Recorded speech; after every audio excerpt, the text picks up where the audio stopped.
શું મિત્રો તમે કોઈ દિવસ સરસવના તેલમાં 1 ચમચી મીઠું નાખ્યું છે? જો નહીં નાખ્યું હોય તો અમારો વિડીયો જોયા પછી તમે પણ મિત્રો 110% મિત્રો તેલની અંદર 1 ચમચી મીઠું નાખવા મળશે અને આનાથી તમને ઘણા બધા ફાયદા પણ થવાના છે અને આનો તમને ઘણો બધો ઉપયોગ પણ થવાનો છે। તો સૌથી પહેલા તો મિત્રો તમારે 1 ચમચી મિત્રો સરસવનું કંઈક તેલ લઈ લેવાનું છે। તમે વિડીયોમાં જોઈ શકો છો એમ તમારે 1 ચમચી આવી રીતે કંઈક તેલ લેવાનું છે। હવે 1 ચમચી તેલ લીધા પછી મિત્રો તમારે છે ને આની અંદર શું કરવાનું છે? આની અંદર મિત્રો તમારે 1 ચમચી મીઠું કંઈક આવી રીતે નાખી દેવાનું છે। તમે વિડીયોમાં જોઈ શકો છો એમ તમારે તેલની અંદર 1 ચમચી મીઠું નાખીને મિત્રો તમારે તેલને કંઈક હલાવી લેવાનું છે। પણ મિત્રો ક્યાં સુધી હલાવવાનું છે? મિત્રો જ્યાં સુધી મીઠું થોડું કમથું ઓગળી ન જાય ત્યાં સુધી મિત્રો તમારે કંઈક હલાવતું રહેવાનું છે। હવે મીઠું મિત્રો તમારે થોડું કમથું ઓગળી ગયું છે। હવે મિત્રો તમારે 1 ચમચી આની અંદર હળદર કંઈક આવી રીતે નાખી દેવાની છે। તમે વિડીયોમાં જોઈ શકો છો અને હળદર નાખીને પણ મિત્રો તમારે 20 થી 25 સેકન્ડ સુધી મિત્રો કંઈક આવી રીતે બધી વસ્તુ હલાવતું રહેવાનું છે અને જ્યાં સુધી બધી વસ્તુ મિક્સ ન થઈ જાય ત્યાં સુધી મિત્રો તમારે કંઈક આવી રીતે હલાવવાનું છે।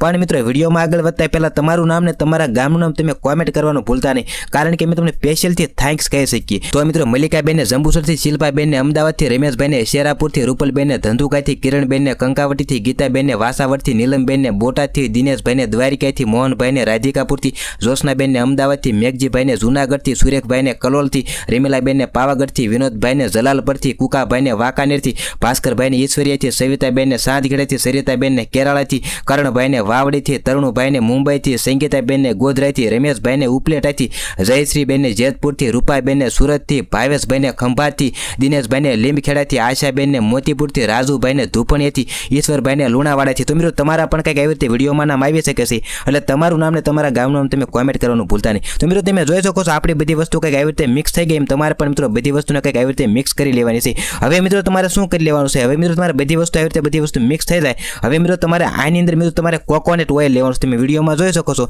એ મિત્રો તમારે થોડું ગમતું આની અંદર કોકોનટ ઓઇલ લેવાનું છે અને થોડું ગમતું કોકોનટ ઓઇલ નાખી અને વળી પાછું મિત્રો તમારે કંઈક ચમચી વડે કંઈક આવી રીતે હલાવી લેવાનું છે। તમે વિડીયોમાં જોઈ શકો છો એમ તમારે 10 થી 15 સેકન્ડ સુધી મિત્રો કંઈક આવી રીતે બધી વસ્તુને હલાવી લેવાની છે। એટલે હલાવી નાખ્યા પછી તમને એમ થતું છે આનો ઉપયોગ શું છે? આનો મિત્રો ઘણો બધો ઉપયોગ છે અને આના આપણે ઘણા બધા પૈસા પણ બચવાના છે। હવે મિત્રો તમારે બધી વસ્તુ હલાવી લીધા પછી મિત્રો તમારે જે જગ્યાએ હાથ હોય એની ઉપર તમારે આવી રીતે લગાવી દેવાનું, હાથ કે પગ કે તમારા ગોઠણ જે જગ્યાએ દુખાવો હોય ત્યાં તમારે લગાવવાનું છે। અને મિત્રો ખાસ વાત એ કે આને તમારે થોડું ગમતું ગરમ કરી લેવાનું છે। ગરમ કર્યા પછી મિત્રો તમારે લગાવવાનું છે। તો વિડીયો પસંદ આવ્યો તો લાઈક કરીને શેર કરવાનું ભૂલતા નહીં અને મિત્રો ફરી પાછો કહું છું કે તમારું નામ ને તમારા ગામનું નામ તમે કોમેન્ટ કરવાનું ભૂલતા નહીં।